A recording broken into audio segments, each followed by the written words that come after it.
হাপেখাতি উচ্চতৰ মাধ্যমিক বিদ্যালয় খেলপথাৰত অসম চৰকাৰৰ সাংস্কৃতিক পৰিক্ৰমা বিভাগ তথা হাপেখাতি বৰুৱা চালি আৰু পূব হৈপুৰ এই তিনিটা মৌজাৰ অন্তৰ্গতসমূহ ৰাইজৰ উদ্যোগত 24 সংখ্যক কেন্দ্ৰীয় মেডাম মেফি আজি ইয়াতে উদযাপন কৰা হৈছে। আমি দুদিনীয়া কাৰ্যসূচীৰে কেন্দ্ৰীয় মেডাম মেফি উদযাপন কৰিছিলোঁ।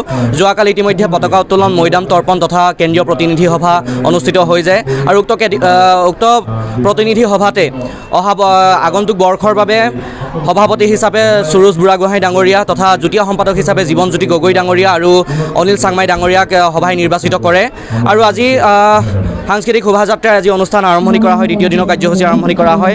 আৰু তাৰ পাছতে এতিয়া দেখিছে মুকলি সভা চলি আছে। মুকলি সভাতে অসম চৰকাৰৰ সাংস্কৃতিক বিভাগৰ মন্ত্ৰী বিমল বৰা ডাঙৰীয়া উপস্থিত আছে। লগতে আমাৰ এই অঞ্চলৰ বিধায়ক ধৰ্মেশ্বৰ কোঁৱৰ ডাঙৰীয়া উপস্থিত আছে। বহুকেইজন অসম চৰকাৰৰ গণ্যমান্য ব্যক্তি উপস্থিত আছে, মন্ত্ৰী উপস্থিত ইয়াতে আছে তথা বিভিন্ন জাতীয় জনগোষ্ঠীয় সংগঠনৰ বিষয়ববীয়াসকল আমাৰ ইয়াতে উপস্থিত আছে। আৰু ইয়াৰ পাছতে আচলতে আমাৰ মুকলি সভা শেষৰ পাছতে আজি যি মেডাম মেফি ভোজো ইতিমধ্যে চলি আছে আৰু মেডাম মেফি ভোজৰ পাছতে আজি আমাৰ অনুষ্ঠানটো সামৰণি পৰিব।